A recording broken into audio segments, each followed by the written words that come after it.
Hello, everyone. Welcome back to the channel. This is John from Flippin' Ain't Easy, and I want to apologize for the title that we had. You know what? As a reseller, days sort of just mesh into other days, and to be honest with you, I do want Monday to be here. I'm probably the only one, but I want Monday to get here quickly. And that is just because I want next week to be over with, and Monday is the start to that. And the reason is that's when we're actually getting a lot of this, all the stuff moved. We're kind of like in transition. So the mess behind me, I apologize for. Those of you who have moved or in the process of moving or have moved before, I think we all can relate to moving in itself just sucks. And, I'm not doing myself really any favors lately because I've been um, buying more stuff to resell. And uh, Jenna went out to the garage at lunchtime. We have a freezer out there. She was doing something. And when I got home with my third lot today, she's like, I saw the garage and I'm not happy. But, it's not like I'm taking all this stuff here with me. The plan, we have a lot of stuff that I'm accumulating. Got some great deals. Of course, it's hard to pass it up whether you're moving or not. And I think about half of that stuff I'm going to kind of excited because I'm going to make some bins. It's going to be like a yard sale slash bin sale, like $1, $2 bins. And I'm really looking forward to it. It's something I'm looking forward to that'll happen not tomorrow, but a week from tomorrow on Saturday the 13th. So looking forward to doing that. If you're around in the Vegas area next weekend, then certainly hit me up, flippingainteasy2020 at gmail.com. I know that we have had some people email me, and I haven't released the address just yet, but I will be sending out one email to anyone who is asking about it, probably around Thursday-ish, I think. So stay tuned, bear with me on that, but I'm looking forward to a great day, and I think it'll be fun, and I think it's going to be pretty much something for everyone. So hopefully you guys can, whoever's watching that's going to be in the area can come hang out with us. Want to say a few things real quick before we get started. If you are watching this right now live, of course, I see that there's some comments in the chats. Awesome. Please comment and ask your questions in the chat, and always hit the like button if you can. That is really all I ask. If you're watching this after the fact, put your comments down below, and of course, hit that like button as well. And if it's your first time with us, welcome. I like to think of this as like a community.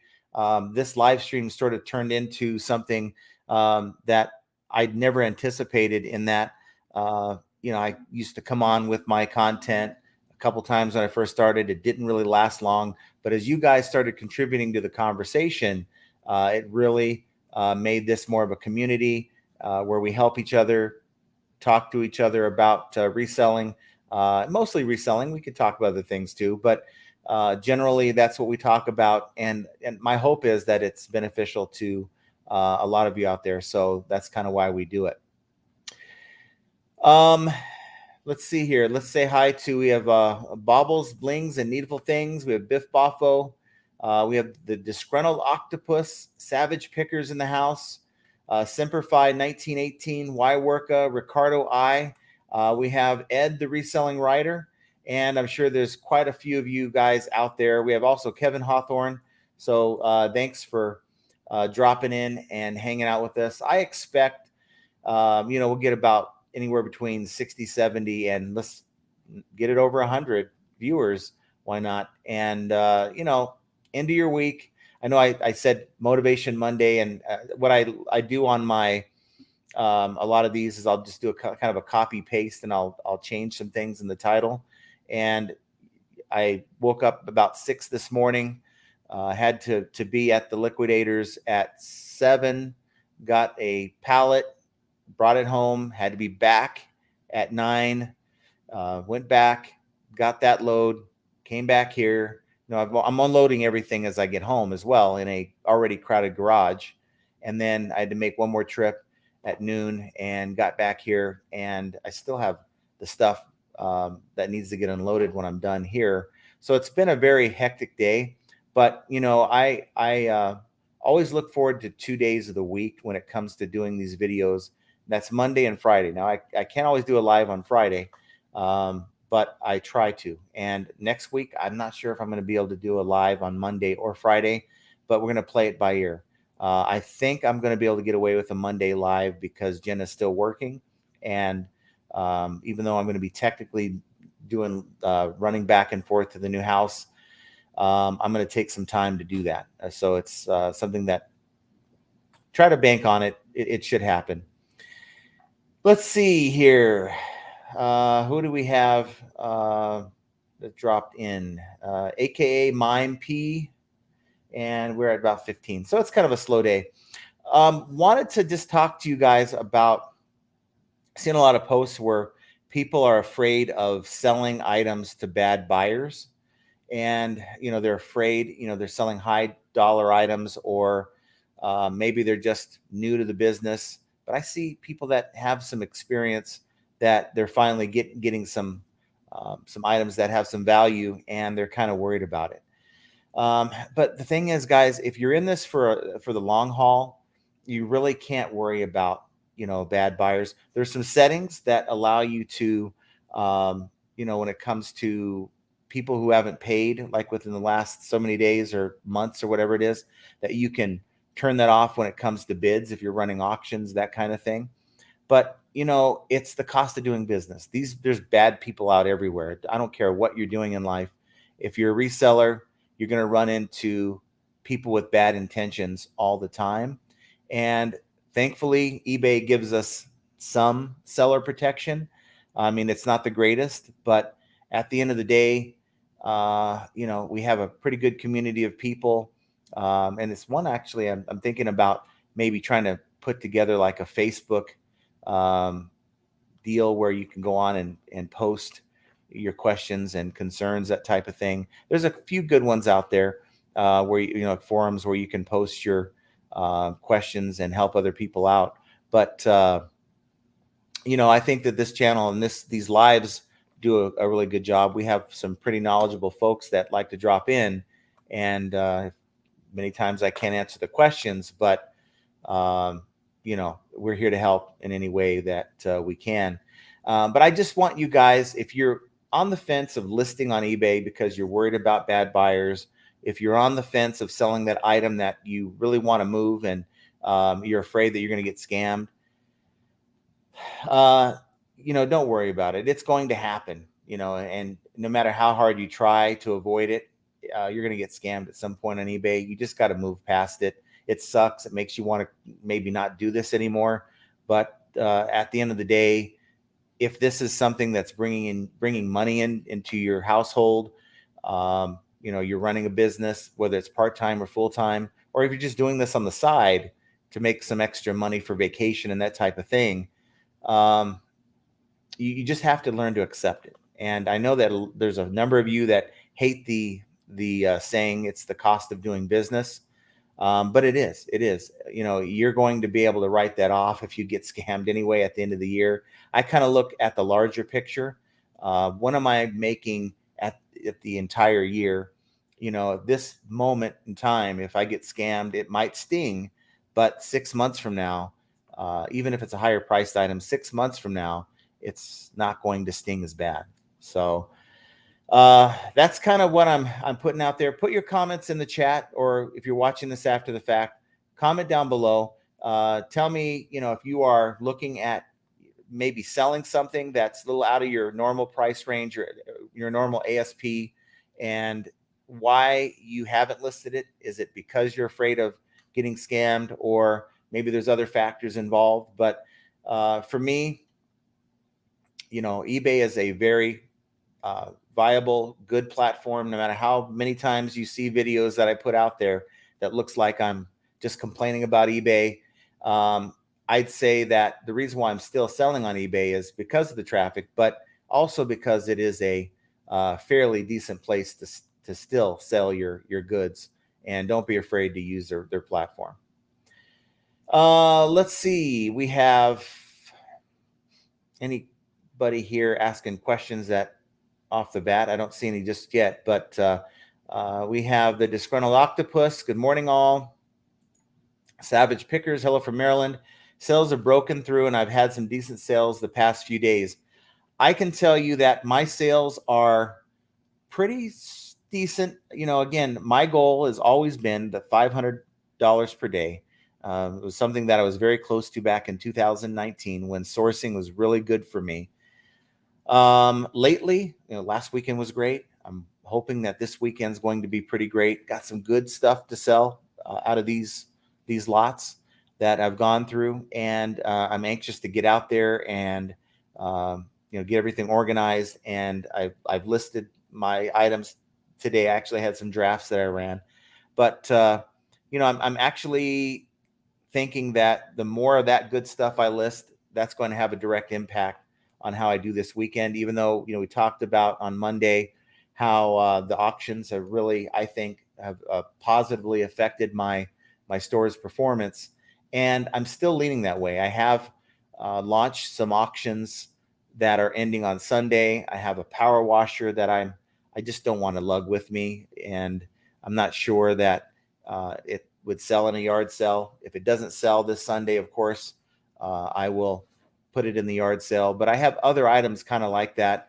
I just want to move that I maybe didn't list last time, and hopefully that's going to generate some activity in my store and generate some sales. I already have 8 sales today, and I think lately I've been averaging closer to about 10 sales a day, which is up from about 5 or 6.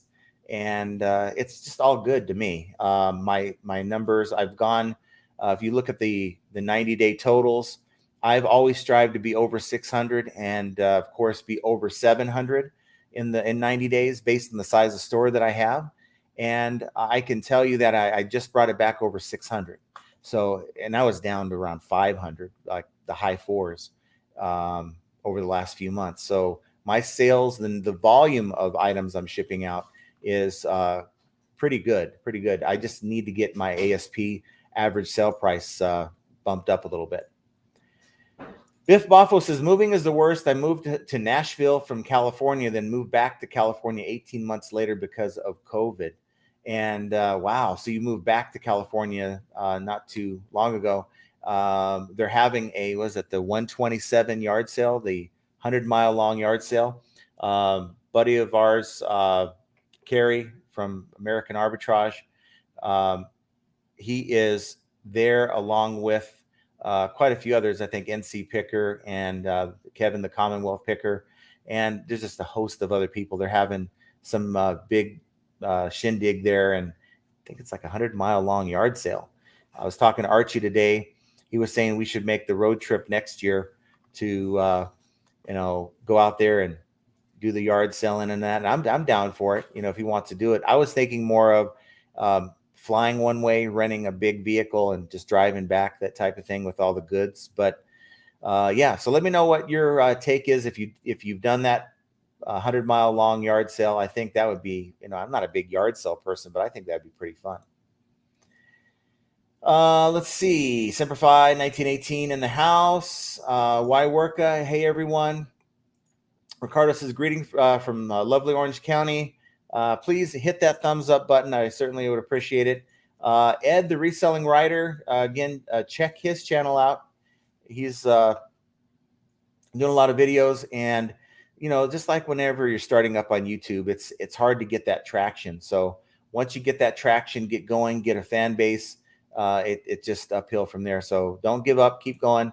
Ricardo thanks again, John. A few seconds in the live stream, cha-ching. Oh, awesome. So hopefully you guys bring me luck. Actually, I had someone ask me a question before the live stream started, and hopefully that leads to a sale. I was able to answer it before I went on here. Kevin Hawthorne, good evening from Lakeland, Florida. Thank you for hanging out with us today.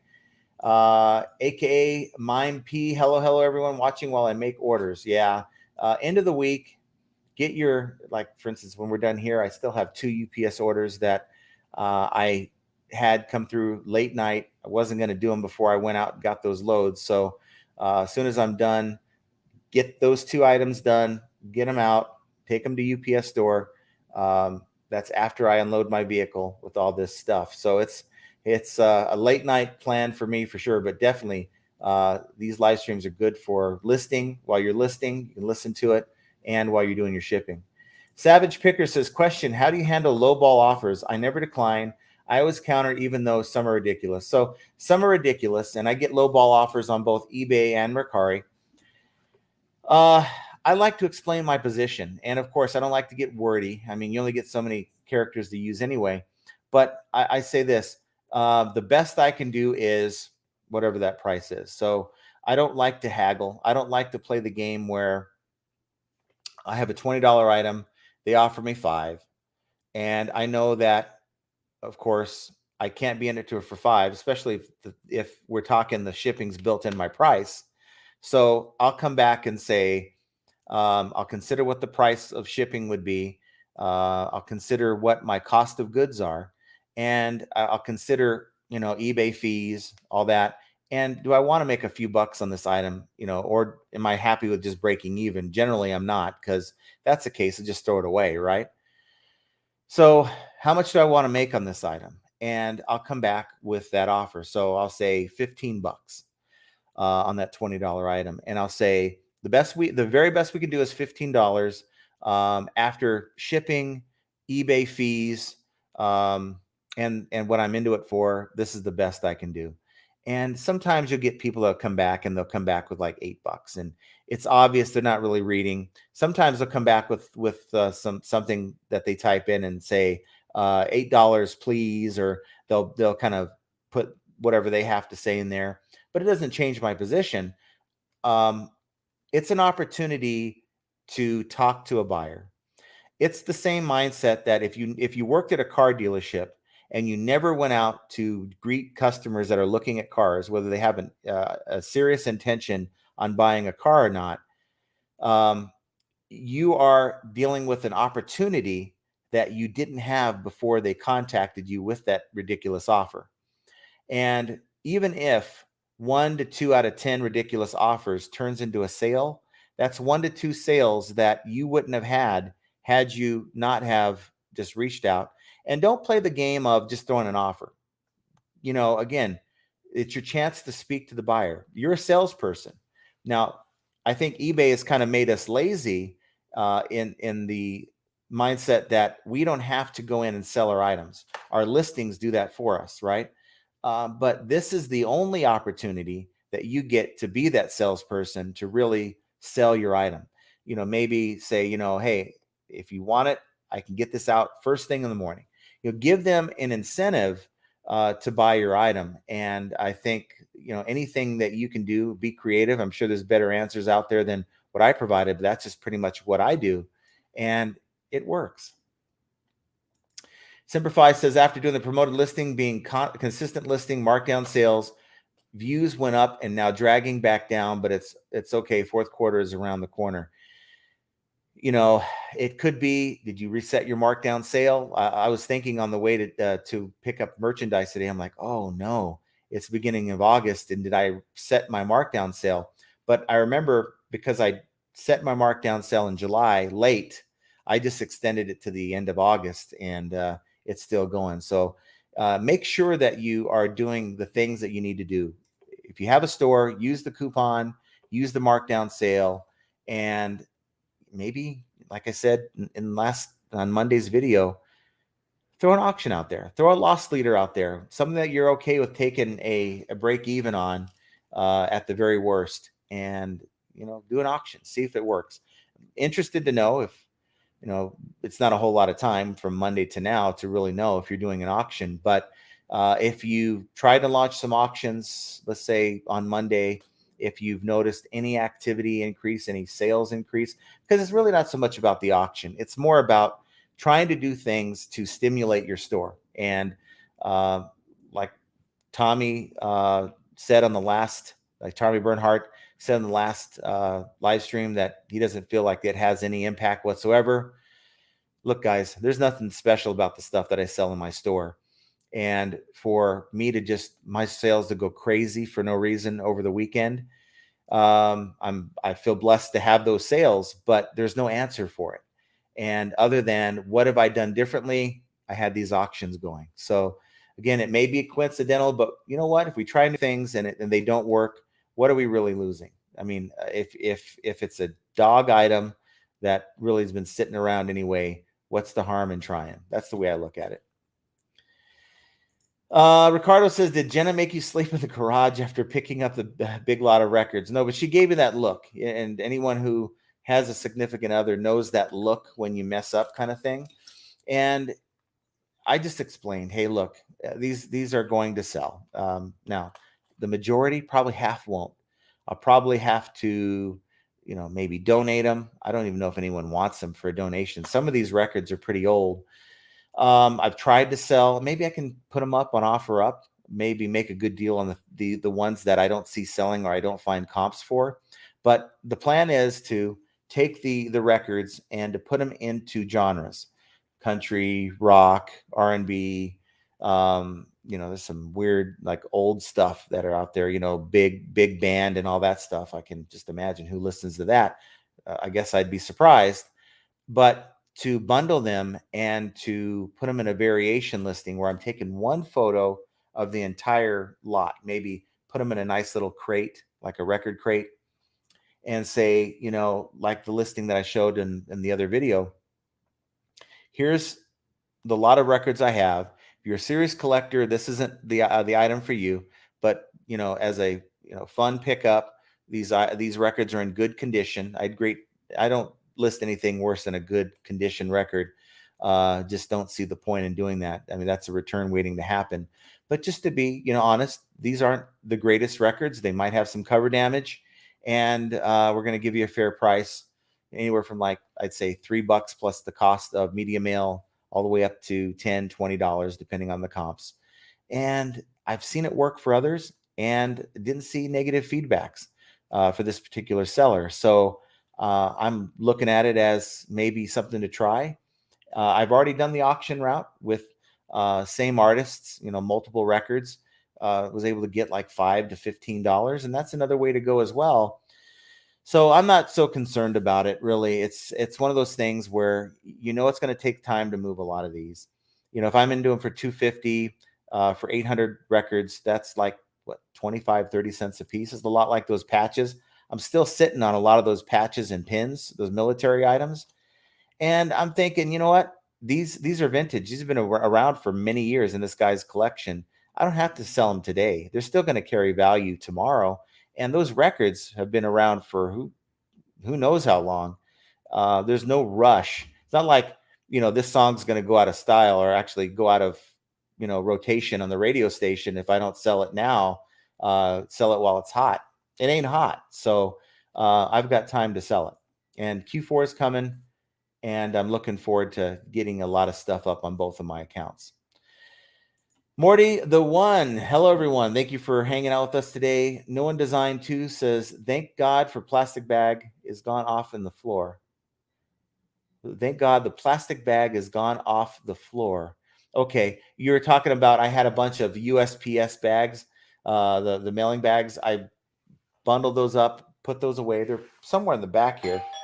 And someone's at my door. So hold on real quick.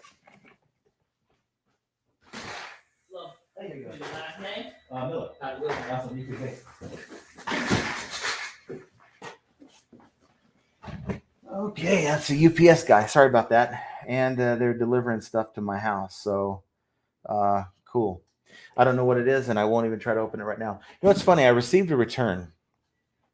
That I received in a big box, and I'm like, what is this? I'll get it for you real quick, because I want you to see how ridiculous this is. I thought it was ridiculous. So this box earlier today, it's pretty big. It's for a fan. I'll get it in front of the camera. It's for a tower fan. And I'm like, I didn't know anything like this, and I don't have any returns this big.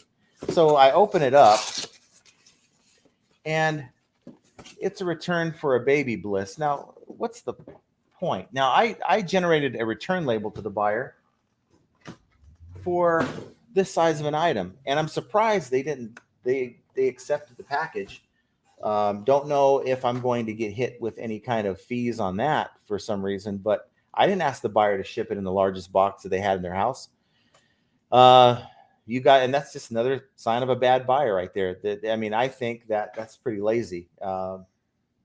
Maybe they didn't know or any better. They didn't even put the item back in properly. Whoop. You see that this isn't how I delivered it to them. It's all befuddled here. That's nice. They said it was not the right size barrel. One and a quarter is what I showed, but there's, look at this. They got hair on the thing. They couldn't even clean it. So I don't know. I'll deal with that return here a little bit later, but these are our buyers for you guys. And that's why when I get a return, not always, but I'll try, I'll go in and tell the buyer, look, I see you open a return on this item. Please do the following to ensure you're going to get a full refund. It has to be in, this was a new item. It wasn't used like this. You know, it has to be returned in the same condition. Make sure it's protected. I guess they did that, right? But a lot of times you'll get returns where they don't even bother. I mean, they just throw it in the box, and thankfully, usually it doesn't come broken, but sometimes I've received returns that because they didn't protect the item, it came back broken, and guess what? It affected their refund. So sorry about that interruption, guys. That's I don't even know why. I don't know what it was that was shipped to me, but normally UPS just leaves it. So that's pretty strange. Ed wants to know, did you attend the seller check-in? No, I totally spaced it. You know what? I've been so busy. I signed up for it. My intention was to be there, but I've been so busy the last good week and a half, 2 weeks, busier than before with everything going on. Did you go to the event? Let me know if they announced anything, if there's anything that's new that I need to know about. I definitely will be doing some reading when I get a chance later tonight to see. But if you know of anything that you came across in that check-in, if you're able to attend, or if anybody else was able to attend, I'd certainly like to get an update. That's for sure. Let's see. One Man Show says, I hope everyone's doing well. I do too. This Disgruntled Octopus says, just clicked over 10K sold on eBay. Only have a few issues with potential scammers in the first 3 months. All listings have free post and free returns. Yeah, I mean, it's just a numbers game. It's just a numbers game. In a perfect world, we would have perfect buyers. But, I mean, you guys just saw this buyer didn't take, but they found the first box in their garage. Maybe they just ordered a fan for themselves, and they said, hey, let's throw this package in there and just send it off with the label. Just not a lot of consideration. There's buyers that don't really think beyond themselves and what they want. And this is kind of one example of what we get. Ed, the reselling writer, says, I sell a lot of zero feedback buyers. I've only gotten scammed twice out of the thousands of transactions I've had. And, I don't have a problem with zero feedback buyers. I embrace them. And the reason is, especially if they just made their account recently. I know that kind of sounds scary, but if they're looking at my item on, let's say, external Google search, I expect that. Maybe they never bought from eBay before. It's a good person, maybe, that just wants my item and it meets everything that they were looking for. And I welcome that. To me, a zero feedback buyer, they don't know, all the tactics that a lot of seasoned buyers use, like the whole, I had this person, I'll give you an example. I sold a Keurig. It was pretty nice Keurig coffee maker. And about a week or two after they received it, contacted me and said, yeah, we used it, and the thing just petered out. It just went off. It turned off. So I'm like, that's weird. And he said it would never turn back on. He said, we have one just like it, and this is what he had replaced, bought mine to replace that one. And I said, well, okay. So I went to do some research. I said, it may need a reset. Now, this particular model, it's an internal reset. So I said, it's up to you. If you want to return it, I'll take the return. I said, but I know that there's a reset on these units. So he said, okay, thank you. I'll look into it. And I never heard back from him. Well, I did hear back from him, but a week went by. I didn't hear back from him. And I thought everything was good. And then 4 days before the 30 days had expired, he contacts me and said, hey, I've done everything. I can't get it to work. And so I'm thinking to myself, well, all right. I don't have any other suggestions on how to make it work. So you may just have to open a return. And he, he came back saying, well, I'm really disappointed. I said, well, I came back and said, well, other than what I've suggested, what what do you have in mind? Because I'm waiting for the extortion, right? And he's like, well, whatever you feel is fair, just let me know. I said, well, what's fair is a return, and that's really all I can suggest to you. And I get a message back from him today saying, you know what, I'm just going to figure it out from here. So it was a mild shakedown attempt. A lot of times I can just smell those a mile away, which is why I just said, let's do the return. I could have come back and said, look, I'll give you $20 out of I think they paid like $90 after shipping.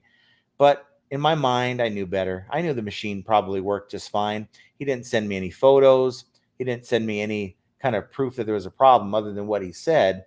And it's one of those things where buyers that have been established, the zero feedback buyers, some of them played the game, and it's worked. There's a lot of soft sellers out there. I'll just be honest with you, who will cave in at the first sight of a possible return, or maybe even a buyer who comes at you a certain way, and you want to diffuse the situation by accepting whatever demands that they have. But that hurts the rest of us sellers, I think. And I'm good with zero feedback buyers, honestly. Unless they have like -1 because they already have their first. Well, you can't have -1. I apologize. That's how far back my brain goes. It used to be they'd get into the -1 category. Yeah, I guess they could have tried selling and try to screw people over. But your zero feedback buyers, I'm pretty good with.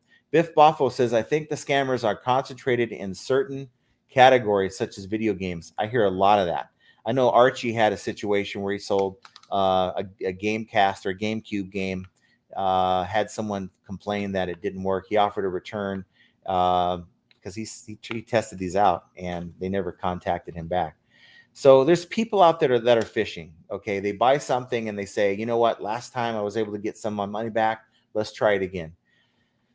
And unless you provide me some kind of proof that, hey, maybe it cracked or maybe there's something wrong, you show me photos of it, I'll come back and offer, say, you know what, I'm sorry, I could either take a return, or if you can still use it, I can give you $10 back. Like usually what the label would cost me for the return is kind of what I'm looking at. Shinville General, what would you do if a buyer filed a police report accusing you of theft by deception? If you received a police report, how do you know that you did you actually receive that police report? Did the buyer tell you they filed one? I wouldn't do anything unless eBay is asking me for something, or if someone contacted me from that police office and said, hey, this buyer's complaining, that type of thing. Anybody can accuse you of anything. They have to be able to provide proof.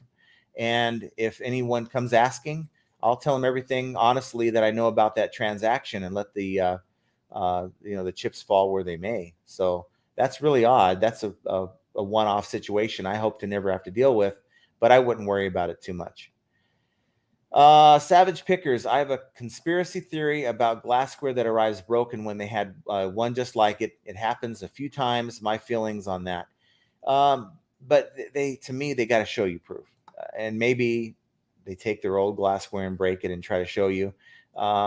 You can tell. Usually that first message will be accompanied by photos of the damage. You shouldn't have to ask for that proof if that's what's happening. And if they fail to provide it on the first message, my radar kind of goes off, and I think that it's probably not a legit situation. and they could be trying to replace broken items, and they're going to send them back to you.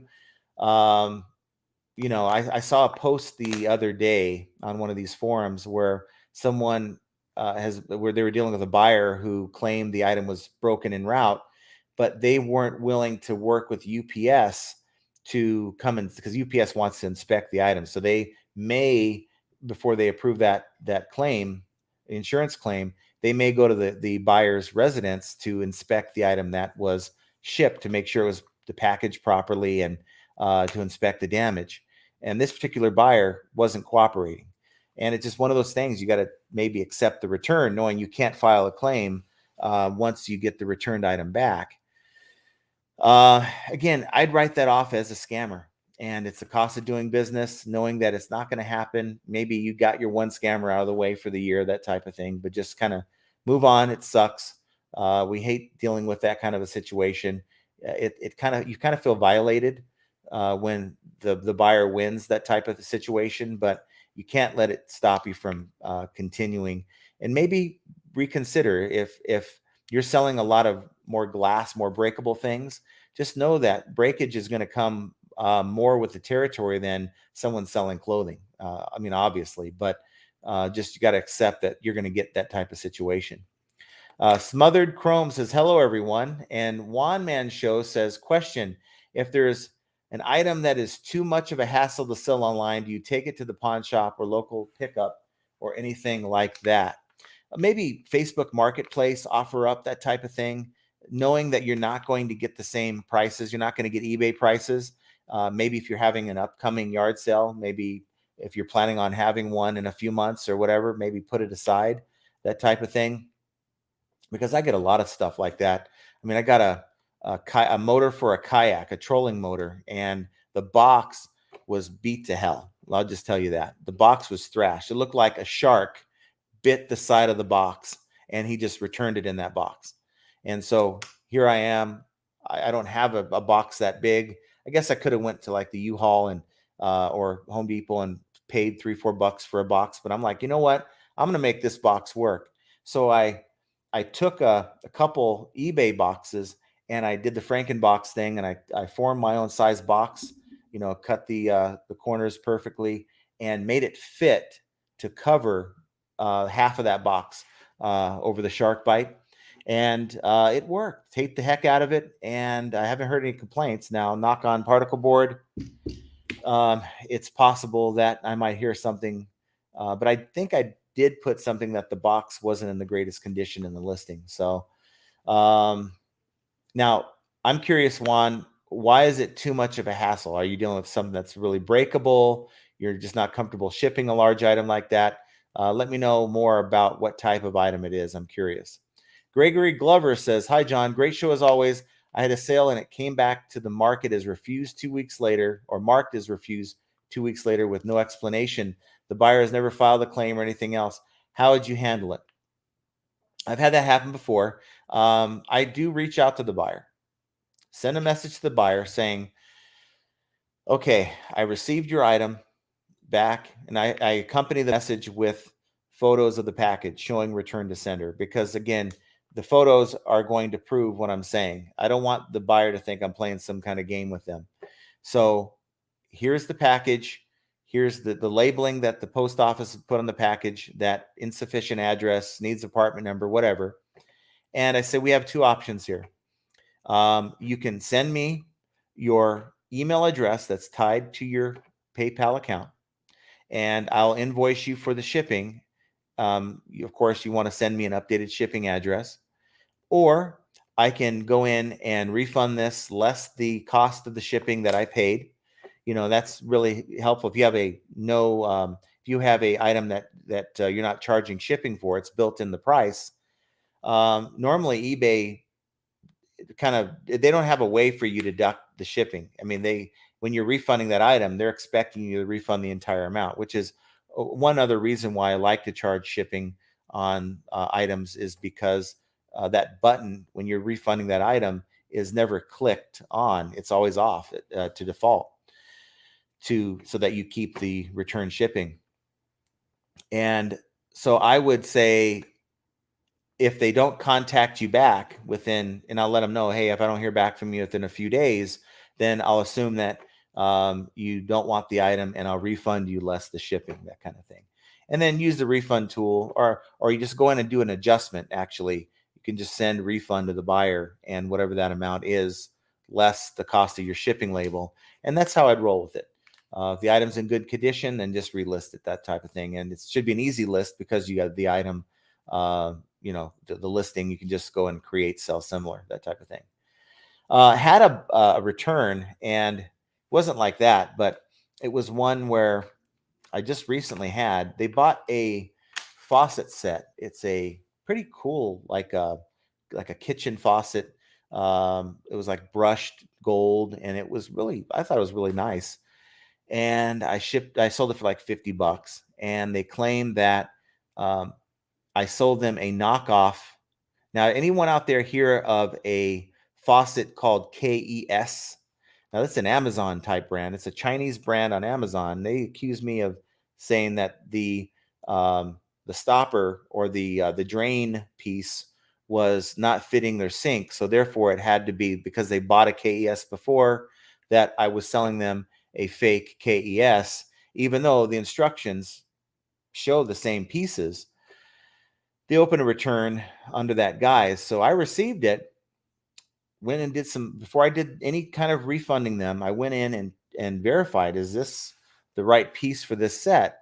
And it certainly was the right piece for the set. And I didn't think there was anything wrong with what they sent back. It wasn't damaged or anything, but I did not give them their original shipping back.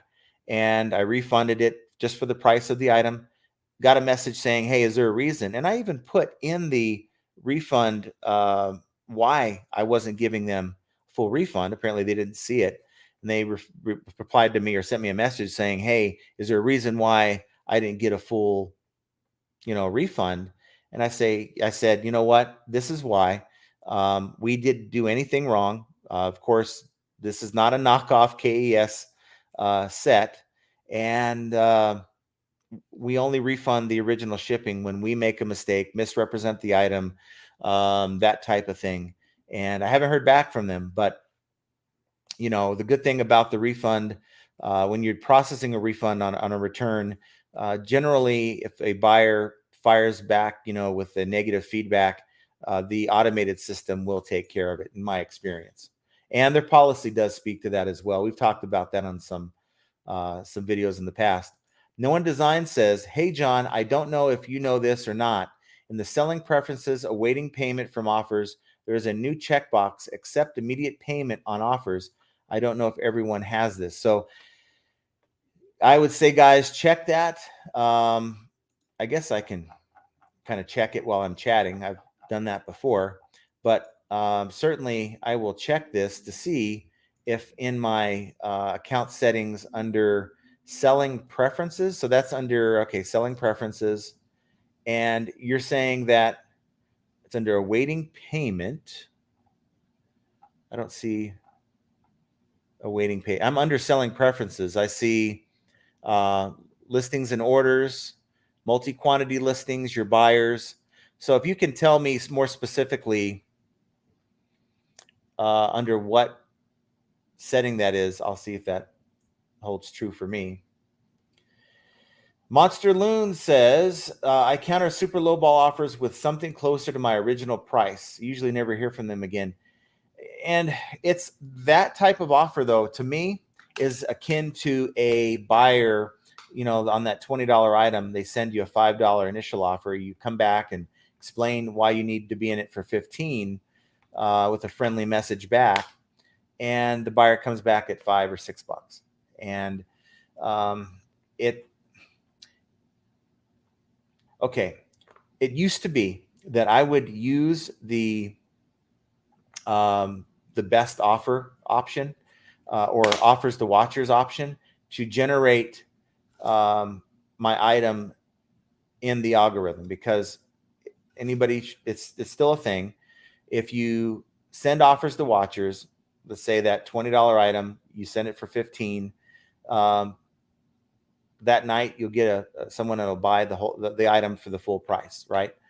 And I think that when you work with the buyer, if you just decline the offer that you get from the buyer, um, I think that hurts you more than it helps you. And I think that's also hurtful in the algorithm. I try not to decline offers, no matter how silly they are. But I try to take it as a serious opportunity that just maybe this person wants to buy my item. They're trying to get a deal. And if I come back giving them $1 off, it's maybe sending another message that I'm not quite serious about working with them. I don't know. That's just the way I look at it. I'm willing to bet if you can work with them, now maybe you're not able to work with them on the price too much, but if you can work with them, use that as an opportunity to secure a sale. Mark with a silent Q. Most buyers offer. I can't even read English today. Most buyer offers I get for items are 50% off of the asking price. Yeah, I mean, a lot of these buyers will make you an offer with the thought of, well, the worst they can do is say no, right? And you'll be surprised. There's many times I'm doing searches for comps on an item and I'm like, why did this sell for $10? It's a $40 item. And it's probably someone who accepted a lowball offer and just wanted to be done with the item. Um, People do things when they are successful or have been successful in doing those things. And I think sellers can, we talked about sellers or buyers who will try to hit you up for a partial refund. People do it because it's worked before. Lowball offers, people do it because it's worked before. If I try something in my lifetime and I'm just a cheap person and I'm trying to get an item for next to nothing, and I get one or two sellers to say, here, take my item. Well, I'm going to continue doing it. If I never get success with that on a certain platform, after a while, I'm going to stop being a lowball expert, and I'm just going to maybe, you know, I'll still give you low offers, but uh, nothing that's going to keep getting declined, if that makes sense. I just think sometimes buyers are conditioned by the way sellers react to their ridiculous requests sometimes, and it's unfortunate that there's bad buyers out there, and there's, in my opinion, bad sellers out there who just don't want to deal with people. And I think when you're in this business, and I've put out a video on this before, if you're dealing with customers, you are in the customer service business when you sell on eBay. There's just no way around it. You can't set it and say, I'm never going to deal with a customer again. I guess you can, but you're never going to be as successful as if you were, on top of things, communicating effectively with your customers. That initial offer they send you, that response you send back, that message you send back is going to be their first impression of you as a seller. And, if you're quick to get back to them, if you have a courteous message, if you are quick to, sell your item, maybe tell them, the benefit of buying it now. I can get this thing out tonight, put it in the mail tomorrow. It's going to set a positive, I think, for most people, a positive impression of you, and you may just score the sale that way too. Lee Hayes says 97% of answered questions don't get a sale. I answer all questions. Sometimes I think I could say it was made of gold and still no sale. Sometimes I think people are just lonely. Yeah, and I'm curious what, if you were to ask, hey, if you sell cars on a lot, how many people, when you approach, that are looking at those cars, are there just looking, maybe they plan at some point to buy a car? I'm sure it's not. Maybe I'm wrong. I'm sure it's not ultimately that high. I'm thinking 97% is kind of a high number, or in this case, a low number of sales. A lot of times someone will ask a question. I'll come back. The first thing I'll say is, thanks for reaching out. Thank you for your question. You don't want the person to think that you're being bothered by their question, and come back and say, hey, I just checked for you. Here's the deal with this item. They're seriously considering it. Maybe the answer you provided them just confirmed that they're looking at the wrong item and they're moving on to the next one. Don't let it bring you down. Again, for the same reason that people will post items on Bonanza, I guess you can easily interface with eBay on Bonanza. get that 1 or 2 sales every year that you wouldn't have had otherwise. I think the number's higher, but always be on top of dealing with that buyer when they ask you a question. I had one before the live stream. Someone was asking me about a handle set. I have like 4 different sets. They're brand new. And I think I sent an offer to Watcher on that. That's them in response. Will this fit like a 2.5-inch door? And I took a moment to research it. I said, yeah, it should work just fine. I haven't received a sale, but I do that because if I don't, what's the alternative? They're probably not going to consider buying from me at all. So just goes along with the business, I think. Elio Mora says, hi, all. Is everyone else having issues with USPS tracking, delayed updates?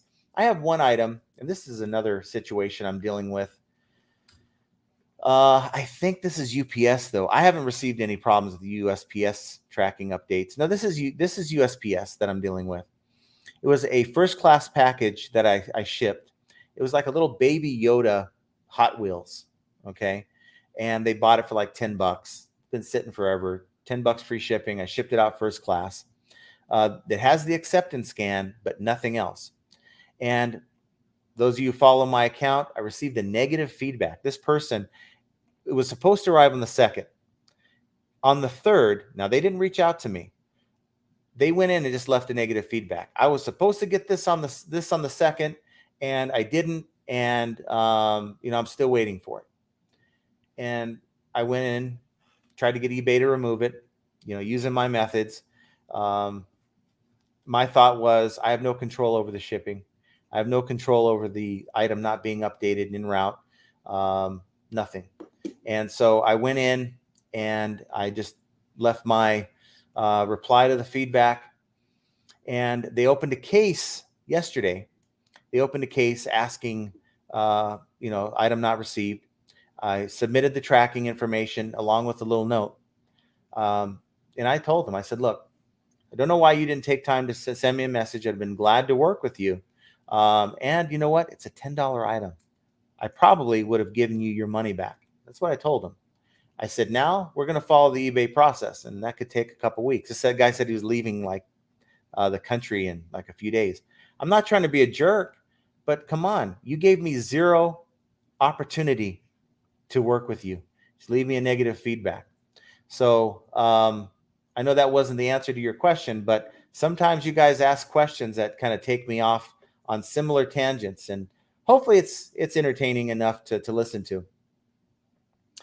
Biff Boffo says, big band is death. I agree. That old music, I just don't, never liked it so much. And it's hard for me to understand how anyone could have really liked that type of music, but I guess that was the culture back in the day. Savage Picker says, classical music sells, sold some overseas buyers. Okay. Biff Boffo says, it's Mr. McFeely. I have no idea who Mr. McFeely is, so I will keep going. The Outlaw Hustler says, John, do you have issues with using coupons in best offers, meaning buyer accepts offer, however, buyer wants to use a coupon upon checkout? Buyer messages saying can't use coupon. Yeah, that's what I say. Hey, this is my offer. It's similar to the discount you would have received if you would have bought it from my store, but we don't double discount. And by then, usually they've accepted your offer, and it's up to them if they want to complete the transaction. But it's designed to get the buyer to buy your item, right? That discount in your store, that best offer you're sending them. And nowhere did you ever promise them that they'd be able to utilize that coupon. Ed says, I went but didn't really pay much attention. I did ask a question saying, why does eBay allow 30-day returns? 14 days is enough time for buyers. eBay said 30 days is to accommodate international buyers. That's interesting. And, sometimes I think eBay gives you like a quick answer off the cuff, really not knowing the correct answer. A lot of these execs, they're really not in touch with the everyday seller. They don't take the phone calls when, we request a call back or call them directly, that type of thing. They're just getting feedback from their subordinates that are passing on data to them. And I guess it almost sounds like a lazy answer, but for me, okay, eBay is a computer program, okay? Just as eBay can say, look, this buyer has an international address and we're going to charge you an additional percentage, a fee as an international fee, right? That person has an international address. We're giving them 30 days. Okay, you can program that into eBay. Everyone else gets 14 days. Anyone who's sold on Mercari can say, wow, they get 3 days to accept the package once they get it. And Mercari just auto approves it and tells you to rate the buyer, and your funds are right there. I think it's a great process. Yeah, I've had returns on Mercari where the guy said, "Look, the item didn't work. You sold me an item that maybe didn't have a. It was something I couldn't test. It was just once." I was happy to work with them, and it brings the scams down. It basically takes the bad. Just like you don't have drop shippers on Mercari because it's not allowed. It's harder for bad buyers to operate, or people with bad intentions to operate, to scam you when you have a system like that in place. Right now with eBay, you can have someone buy your item, use the heck out of it, like that guy with the Keurig coffee maker I was telling you about. Use the heck out of it for 2 weeks, and then come at you like they're trying to cash in on the warranty. And eBay has said in the past, we don't expect sellers to warranty their items, but essentially you do, because there is no way to prove that that buyer has used the hell out of it, for lack of a better term, over that 30-day period. And for me, it's unfair the way they have the policy set up, especially when in the remarks or in the messages they send you, or in the return request, hey, this is working fine for 2 weeks and all of a sudden it died. Well, that's a warranty issue. But if it was sold on Mercari, I wouldn't have had that situation with this guy. Thankfully, he's deciding to keep it. So tells me that was a shakedown more than anything else. Smothered Chrome says, how do you get scammed on eBay? I'm a new seller to eBay. Don't really understand how you get scammed. Okay, so real quick in a nutshell, you sell an item. Okay, it could be really anything. The buyer receives it. They open a return. They send back something different. They send back something in a different condition. They send you back an empty envelope. eBay, now there's ways you can work with eBay with the IC3.gov, but generally eBay wants you to just go in, write it off, give them 50% of their money back, and move on. Okay, so the buyer gets to keep your item and gets half their money back. That's a scam. As a new seller, another scam is you get a message from someone saying, hey, I want to buy your item. Can you sell it to me, off of eBay, that type of thing. Never, and a lot of new sellers get hit with that type of message. You should always avoid doing your transactions off of eBay. Do it always on eBay. That way you're protected with seller protection.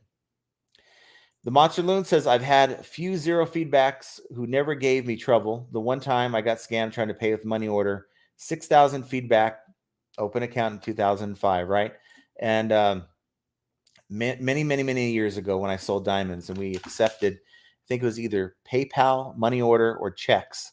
I accepted a check from a person who had like 2,000 feedback, and they had perfect feedback. And that's in the day when the sellers can leave negative feedback. And guess what? The check bounced.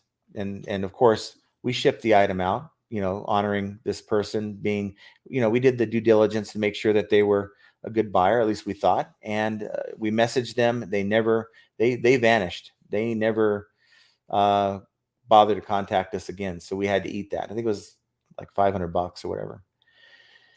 Jason says, whatnot sellers, people have figured out about the giveaways. There's a group going to auctions to see how many giveaways they can get and are not buying anything, FYI. Yeah, you implement something like that where purchase is not required. You get a lot of people who aren't trying to buy it for their collections, whatever it's being sold. They're buying it because they're also resellers and they're trying to flip that item. And as a result, you're not getting eBay prices on whatnot. You're not, a lot of people come back and say, look, I could have spent 3 hours listing these items on eBay and maybe made more in the process. So I haven't done whatnot. I am signed up for whatnot. I haven't done it for that reason. maybe I'll come across some dog items. I don't know if those records would qualify, but where someone would be interested in buying the collection that way. But for me, whatnot is definitely kind of questionable as far as I'm concerned. Let's see. So Shinville General says the police called for an interview when they had that situation where the buyer claimed that going back, there was a problem with the transaction and you scam them. I would just tell them, hey, here's what my side of the story is. I can provide you with any proof that you need and move on. Let's see. Biscuit Butt decided to drop by. What up, John and Tommy and FAE fam? So what's up, Archie? Steve says, had a buyer purchase vintage sealed collectible electronics from late 80s. The tech for it makes it obsolete. It's simply a collector's item. Its value is in the fact that it is sealed. And the buyer opened it, tried to use it, and requested a return because he was unaware the tech was obsolete. Item now has no value. Well, you kind of have to accept the return. If they come back and say not as described, so the last thing you want to do is ignore a return request. Unless it's beyond the 30-day return period and the buyer opens a return, you can't say I don't take returns. You have to accept the return because it'll hurt your account if you don't. Now, when you get it back, it's in a different condition. eBay allows you to deduct up to 50% for that. I don't return the original shipping. Now, I mean, it's not a situation where you contact ic3.gov where you're getting scammed. I don't think it's a scam. I just think that they legitimately thought it was going to meet their needs. They tried it out and it's now in a different condition. And of course it sucks, but that's really all you can do. Why Worka says, I have it written in my description that I will not refund unless they help with the claim process. And I had eBay defend me with the buyer who wasn't cooperating. They finally helped with the claim. Yeah, when that buyer receives that broken item. And sometimes you have to just basically say, look, I'm here to help you. I know you want your money back, but I'm also involved in this transaction. This affects me too. It sucks. I hate it. You're going to be taken care of, but I need you to work with me. I think sometimes sellers just don't communicate in that way with their buyers. Regardless how the buyer comes at you, we have to come back at them in a professional manner saying, look, this is where I'm at. I want to help you. I want this to get resolved, but because it arrived broken, there are some steps I need your help with. Most people are reasonable, I think. Mary Grace McLeroy, I'm sorry, I may have butchered your last name, McLeroy. I use KS in my renovations, always good. Yeah, this is a nice little set, but for them to, I mean, wouldn't you think that if there's a counterfeit faucet, that it would be like Moen or, some of the other brands? Not KES. So I've never heard of it before getting some of these in liquidations, but I examined the set they sent back. I just see no reason.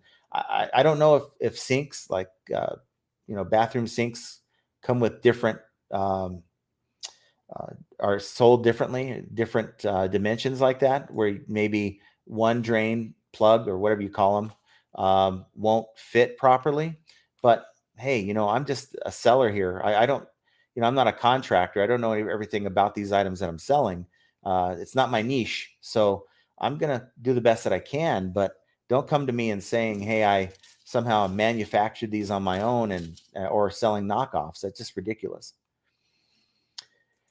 Tommy's in the house. Tommy Bernard podcast says there is a box where block bidders. Is that supposed to only allow buyers with the credit card on file?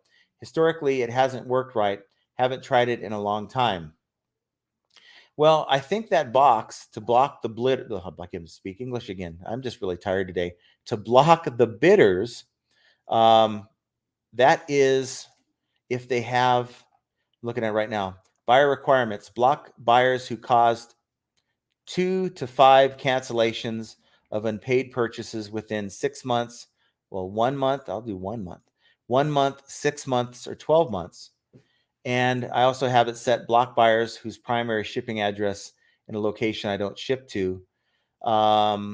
I do see buyer payment requirements under this link. Require buyers to provide a payment method before they make an offer. So that's also here for me, but I don't think they have it rolled out across the board for all buyers yet. Um, Interesting. Good question, but I have mine selected there and check marked. Tommy also says, Archie, no lie, I put my 4 worst items on auction after the show the other day. Don't tell John, but I had my worst week in over 2.5 years. Wow. But here's the thing. You tried it. So I'm very proud of you, Tommy, for at least humoring me, even though you didn't think it was going to work. It didn't work, but and that's why in the last 2 videos I've talked about, I think I did a short and I did that other video, and I said, look, don't kill me if it doesn't work. But you know what? As resellers, if we're not trying new things, maybe there's something, some quirk in the algorithm. We did something and it caused us to get more views on our items. I mean, when you keep doing that again, so I'm going to keep doing it until eBay proves me otherwise. I'm going to give it a couple weeks, hoping for a great weekend this weekend. But again, if you have good items to sell, I had a great weekend last week. Maybe they bought all the good items from me. I've got some good stuff in the garage. I'm going to list here. Hopefully tonight I'll get some more listings done, and that'll contribute to a good weekend. I mean, you can't just do these things like set auctions on your dog items and hope it's going to give your rest of your store a boost if this other stuff in your store really isn't all that good to begin with. And I think you have good stuff. You've talked about just knocking it out, killing it with the shoes that you sell. But for me, I get a lot of everything. And once the good stuff sells, I notice my sales go down because, of course, I don't have the good stuff to offer anymore. So I'm constantly, even though I'm moving, replacing that stuff. No One Design 2 says, I don't know if this is a glitch, but I've sent a bunch of offers to buyers, and apparently someone bought an item at full price, and a person who got sent an offer from me both bought the same item. I think there's all kinds of glitches with eBay. I wouldn't be surprised if that's a glitch. I do know, and then some people will say that just in my mind, but I do know that I've sold items before, gone, weeks later, months later, that item will pop up for sale again. I've caught one where I know I've sold the item because I went back and checked because I'm like, that's familiar. I know I've sold that item and I haven't had another one of these. And I'll go back and check and yep. And thankfully it was someone making an offer on an item, right? So I'm like, oh, go and delete that or cancel that. And there's not a whole lot you can do. eBay is full of bugs and glitches. And unfortunately, when it happens to you and you get that defect or that ding because you had to cancel the sale, eBay is not going to be there to, admit that it was their fault. Aurora 3K says, I sold a $120 item at auction for $60 plus 20 shipping. Seller opened a return, the buyer opened a return 3 weeks later without sending me a message. I messaged him very politely. eBay said, accept the return, and I won. Or I won't have to, looks like you said, and I won, and I won't have to refund. So I did, and now they're telling me to refund. Buyer will not even message me or support. That's because the rep at eBay gave you a, what is in my mind called a get this person off my phone, quick answer. Let's pacify them so they'll hang up and I'll get to the next caller. And they gave you a bad answer. eBay, they tell you to accept the return and you won't have to refund. That doesn't make sense because you're getting the item back and you're getting to keep the money, and that the buyer's out. I could tell you, eBay protects their buyers. Anyone who's dealt with eBay and a return situation know that the buyer is sort of the one that will get the shaft more often than not on that kind of a transaction, never the buyer. Tommy says, you always have to refund on a return. That's how business works. We don't keep people's money without them getting an item in return. I agree with that. Let's see. Tommy says, doesn't matter if you still have to refund and report the buyer. Ask eBay to step in. If you don't refund within 2 days, you'll get a defect. And eBay will do that because they are under the mindset that they had to step in and handle something when you wouldn't, and therefore they're hitting you with a defect. And eBay told me to accept the return and to dispute it once I receive it. The buyer won't message me or support, or they will want me to refund. I will be out 40 in shipping on an item that sold for 60. It's a clear case of fraud. So you need to see what they send you back. If they send you back a brick, they don't send you back the item. If they send you back the item and you're out shipping, let's say they claim it didn't work. It's the same item. Maybe say it's not the same item, but maybe it works and they claimed it didn't work. I wouldn't refund the original shipping. If it's a situation where it's a different condition or it's a brick, then you have two options: ic3.gov to file a case for fraud. Now, I've had this happen twice. eBay stepped in, and there's an unwritten policy at eBay. This is per two people I spoke to at eBay, which is why I did it when it happened to me twice, that if they send you back a brick or something different than what you received or sent them, that's fraud. You file a claim through ic3.gov. You then contact eBay with that information. And what they do, they'll give you your money back. They'll unfreeze your funds, but they'll refund the buyer as well, which I think stinks. But that's one way I would handle it. If you get the item back and it's the item, maybe it's not the same condition, eBay wants you to go and use the refund tool to deduct up to 50% refund back to the buyer. Of course, the buyer is going to contact eBay. eBay is going to say, okay, here's your money, the rest of your money back. It's not going to be out of your pocket, but that's really all you can do. And yeah, eBay, they may have told you they would side with you. You can even make reference, because you can ask for the reference number of the phone conversation. They're going to follow the policy. Now, you could press it further and say, well, you gave me bad information, and see if they would cover you. Sometimes they'll cover you there. But again, it's a crapshoot. It depends on who you get on the phone. Tommy says you have to ask eBay to step in to escalate the claim. If he doesn't respond to them, you win. If they side with him, you get a defect for losing the case. Just part of doing business. And welcome to eBay. So the problem is I messaged support and they told me to accept the return. They would side with me. So I did, and then they didn't side with me, even though I am right. And they told me that they would. So get the reference. Hopefully you have the reference number of the phone call. Ask for a supervisor and say, look, I want you guys to honor what this rep said. I've seen that work before, but again, it's all dependent on who you're dealing with. Samantha Hunter is in the house. Hi, Mr. John.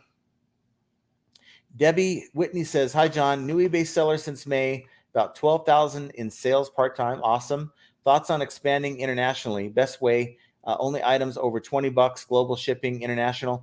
I would say the easiest way to start is to enable global shipping for any item that you would still ship. I mean, it could be anything.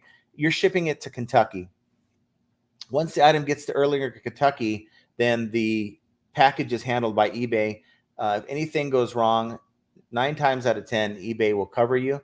I have recently changed it over to standard international delivery with pirate ship to maybe save the buyer some money, to make my items a little bit more attractive, because global shipping through eBay can be quite expensive for international buyers, and that'll turn them off on buying your item. So I've noticed I've sold a few items more than normal with this means of trying to give the buyer a better price on shipping. You don't get the same protections through eBay that you would if you're using global shipping. But you know what? Thankfully, most buyers are honest. And if something does happen, I have usually utilized the insurance that I pay for separately. It still gives the buyer a good deal on shipping. So,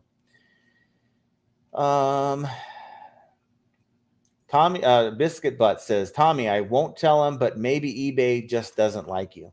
Yeah, and that was, I remember having a conversation with Archie. He thought constantly that eBay doesn't like me. eBay doesn't like me.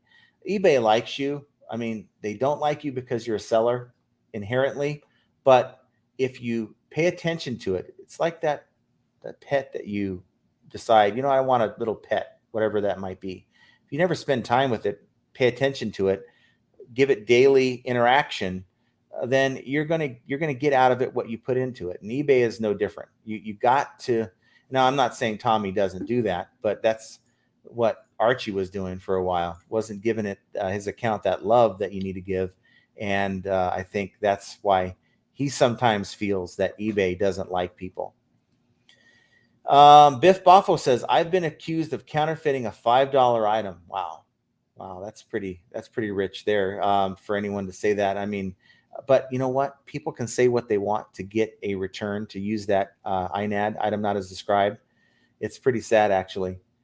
Tommy says, as a new seller, I'd only use global shipping for a while until you get more savvy. When comfortable, ship yourself to increase sales. Exactly what I said. I think you copied and pasted what I said, or maybe you actually had that written before I said something.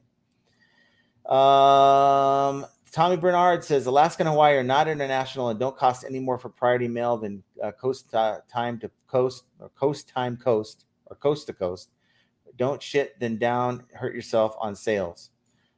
Okay, so don't understand what you meant there, but here's the problem with Alaska, Hawaii, Puerto Rico. If it's over 2 pounds, actually, if it's over 2 pounds, I don't touch it. I don't even have them enabled, because I can't ship UPS ground. And if you've looked at rates lately through USPS, their rates are really high for packages that are over 2 pounds, at least in my opinion. Biscuit Butt says, I think the way to make the algorithm happy is to to feed it, give it a sponge bath, and help pay their bills. Kind of sounds like my ex. Once I stopped eBay, showed me no more love. So we won't go there, Archie. We won't go there, Archie. But I think the algorithms, any algorithm, my YouTube algorithm, when I decide to make 2 videos a week instead of trying to be on top of daily, it gives me less views, less love, and when you look at the feedback, the analytics, it tells me that I'm doing a bad job. But when I'm doing good, keep feeding it. It tells me, wow, we're giving you X amount more views because you're constantly feeding the beast. And I think almost all the algorithms out there, whether it's Mercari, eBay, Poshmark, you play their game, you give them love, they give you love back. Kent says, this is becoming the second largest crybaby about eBay channel. Yet, Kent, you watch this channel, so you like to watch crybabies. There's thousands of others that are making content out there, and I'm honored that Kent, I guess that is, I guess we call Karen the female version of Karen. You know what, dude? You don't have to watch this live stream. I love my audience. I love the fact that you're watching. But if this is all you can get out of the content that we're talking about, is how this is the second largest crybaby about eBay channel, then hey, Kent, maybe you should go find a channel that applauds eBay when they do things like glitch you out, make maybe sell your item twice, do all the things that eBay should be doing, like giving you instant payment for offers to watchers and even auctions. So yeah, thanks, Ken. Kent, I appreciate that feedback, but I think that, you know what, I work pretty hard on this channel, and I can probably do a better job in some cases. I make a lot of feedback that's very critical of eBay, but I'm not going to applaud eBay for doing things and not giving the seller the love that, you know what, a lot of us bust our butt over here on eBay to try to make a living, and to have eBay treat sellers the way they do. Yeah, there's got to be a channel out there to talk about it. And you know what? I'm sad that you feel that way. But again, great thing about YouTube is you don't have to watch it. That's the first time I've ever really had to say that to people. But you know what? I do the best I can. I cannot make everyone happy. Can you find anything good that's good about eBay? FFS. You know what? There's lots of good about eBay. And if you've watched my videos in the past, there's times that I've said some good stuff about eBay.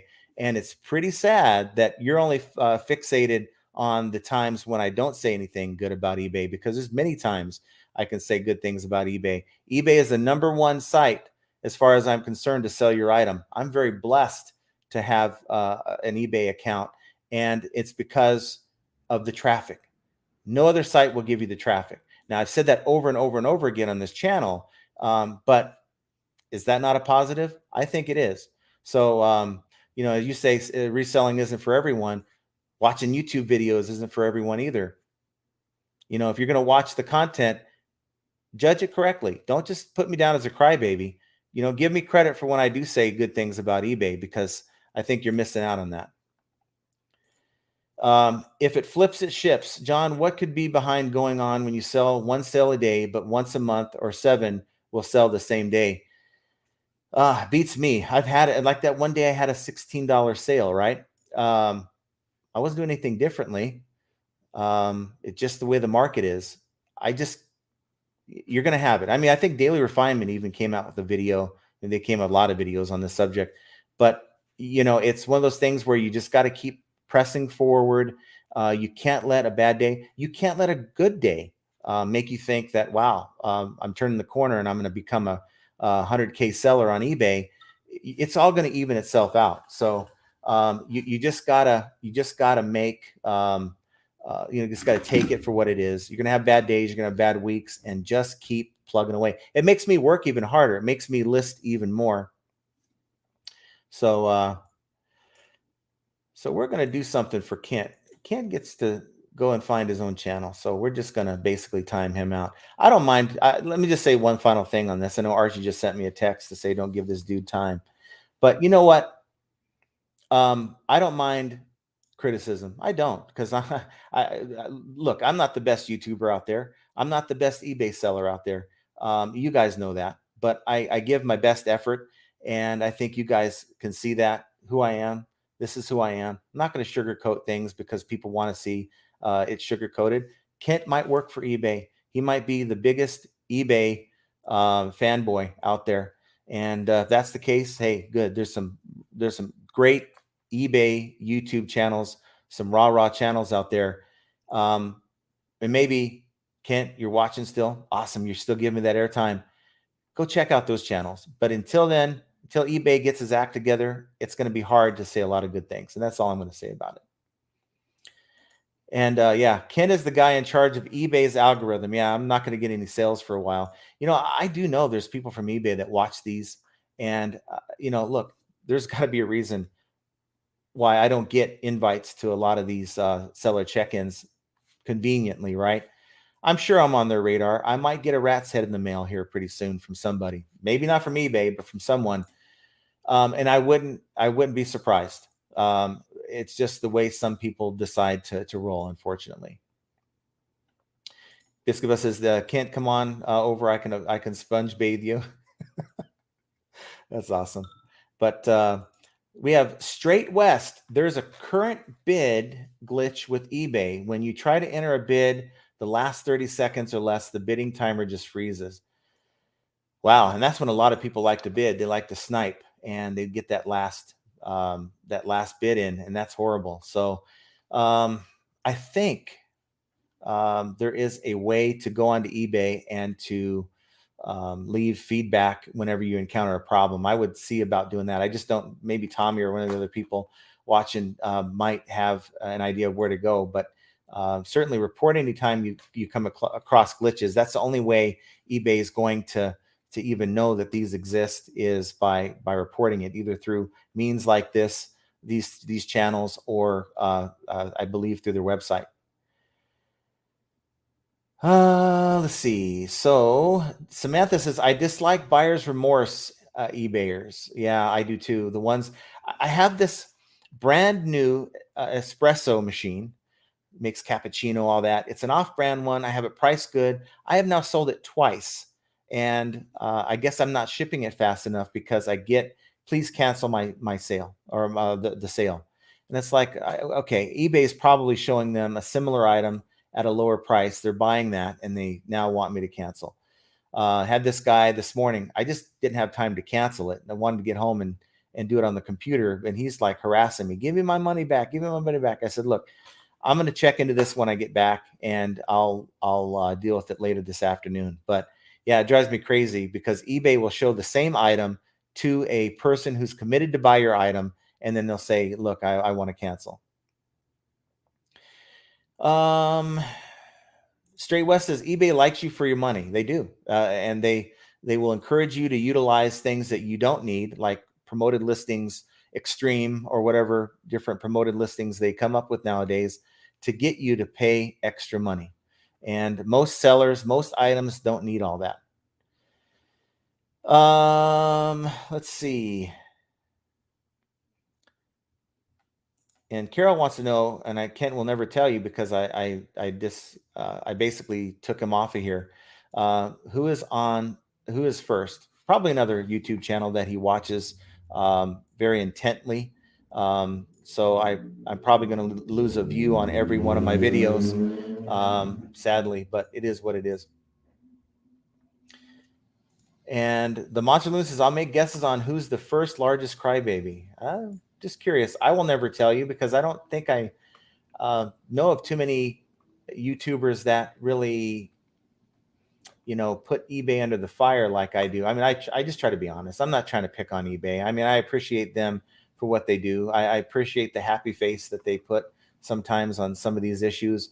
But my problem is the lack of actually doing anything about some of these problems that we're encountering is the problem that I have.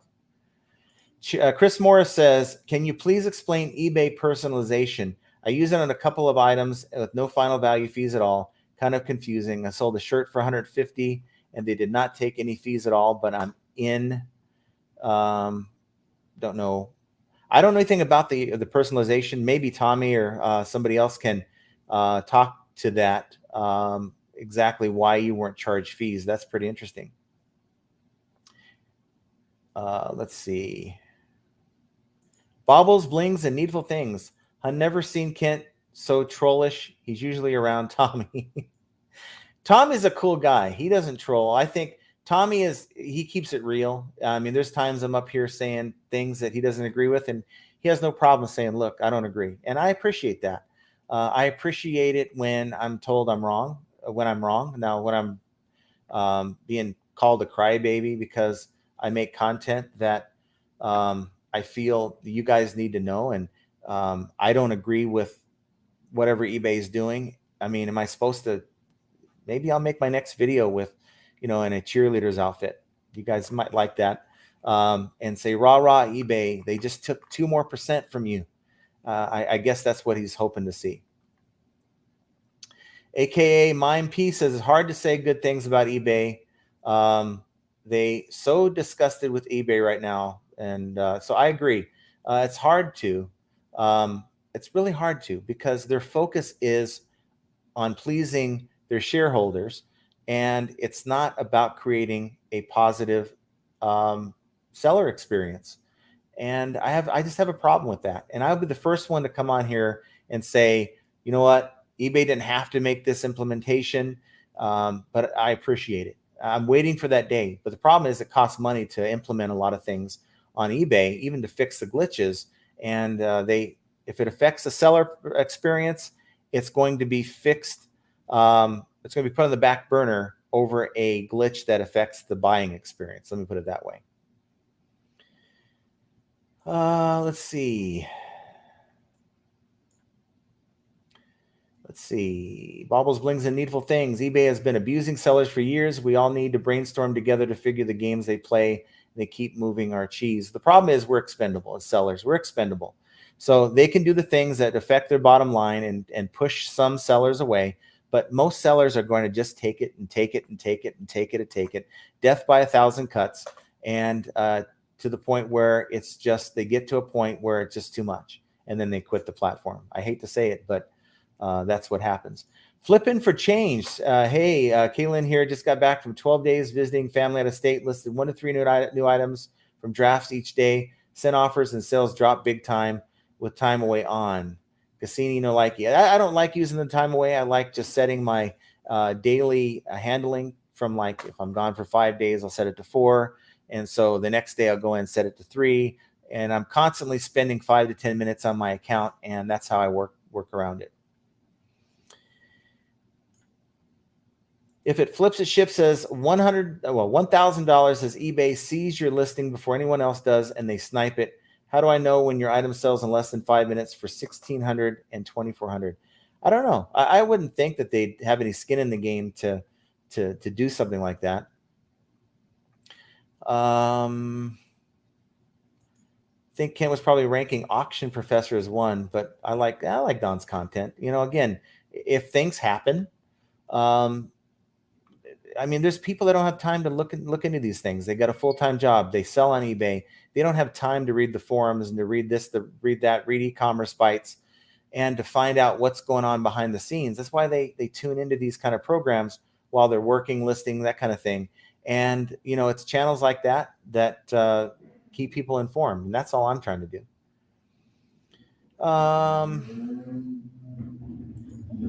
Aurora, 3 cases. Would it be worth it to refund him and dispute it with my bank, or should I just eat the cost and get over it?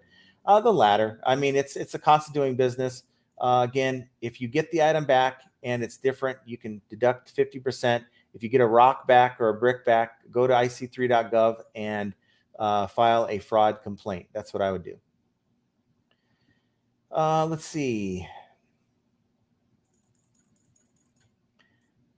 Try to get down to some of your more recent. We're an hour and a half in, so I'm going to try to wind this down. We're at 66 people. Wasn't the biggest turnout, but you know what? The right people showed up, except for one. The right people showed up to make this to what it is. I mean, it wouldn't be more than 15 minutes without you guys. Baubles, Blings, and Needful Things is during the show. I've just been sending 15% offers. Just got to do anything for movement.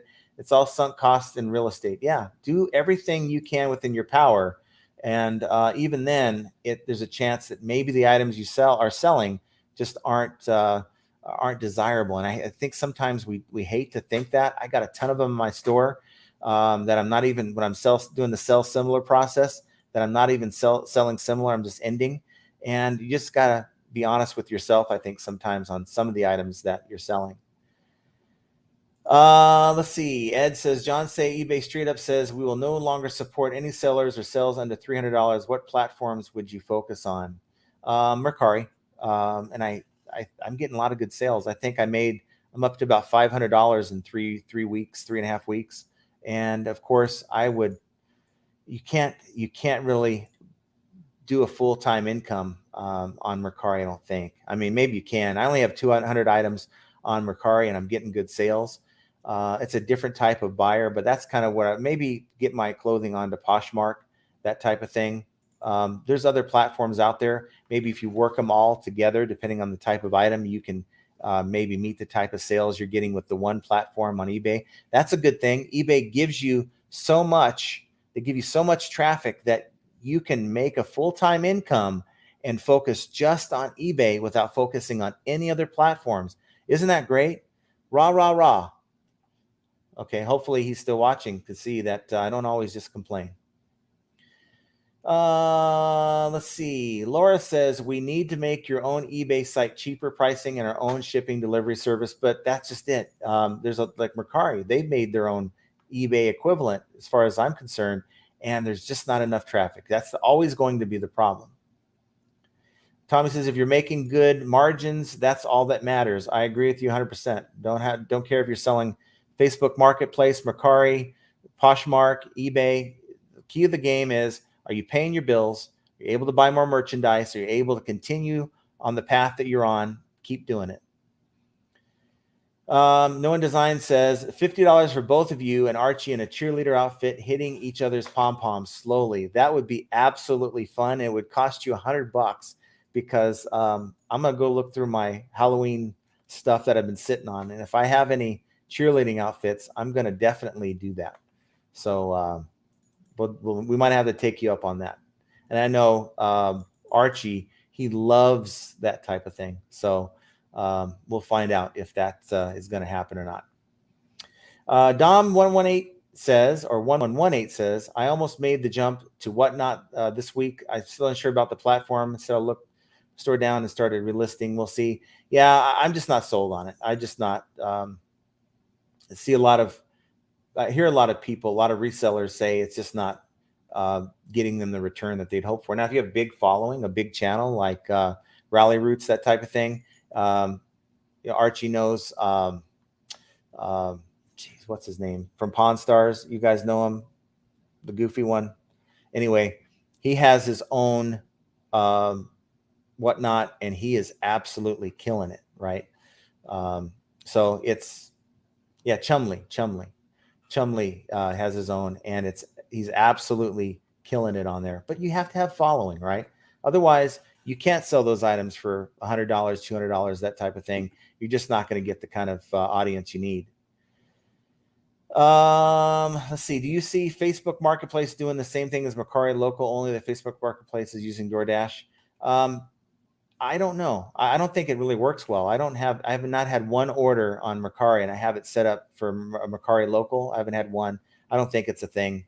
It's there on Facebook Marketplace or on Mercari, but it just doesn't. I haven't seen it yet. Dom says, "What do you feel a good time frame for an item to sell? How many days, weeks, or months?" I give it maybe 2 months. Maybe the first time around, the first 30 days, you had a bad title, didn't have a good description, maybe saw that you had it priced too high. You sell it similar, and hopefully within that next month it sells. But I've had items that have been sitting for a while. Um, let's see. Monster Loon says, I've seen shops where you can drop off stuff and they sell on eBay. They usually don't stay in business for a while. Those are those consignment places. But yeah, I don't think that those are too hot. I mean, if you're a larger one, you have a big clientele, that type of thing, maybe. But I don't think in my opinion, that's a viable business model, because you're relying on other people to supply you or come to you with those goods. So guys, we're over an hour and a half, hour and 36 minutes, and I guess I can't avoid it any longer. I've got a ton of stuff that I have to deal with out in the garage, and it's going to be one of those things that I'm just going to have to work. And I don't mind working. I have no problem spending time out there doing it because I have a lot on my plate. But that's just yet another example of how flipping ain't easy. And I want you guys to have an excellent weekend. Try not to react to the haters out there. For whatever reason, be positive. I should have been a little bit more positive, but at the same time, I really feel passionate about what I do, what we do, what we have to deal with as sellers, and sometimes dealing with people who just obviously don't understand. It's a bit annoying, but I want you guys to have an excellent weekend. Keep your head up, and you will hear from me. I'm thinking maybe a live stream on Monday, but I'm thinking about trying to put something out over the weekend as well. Maybe not, but keep your eyes peeled. Hit the like button before you guys leave. Subscribe to the channel and hit that notification bell, so when I do go live, we can do this all over again on Monday. Take care, everyone.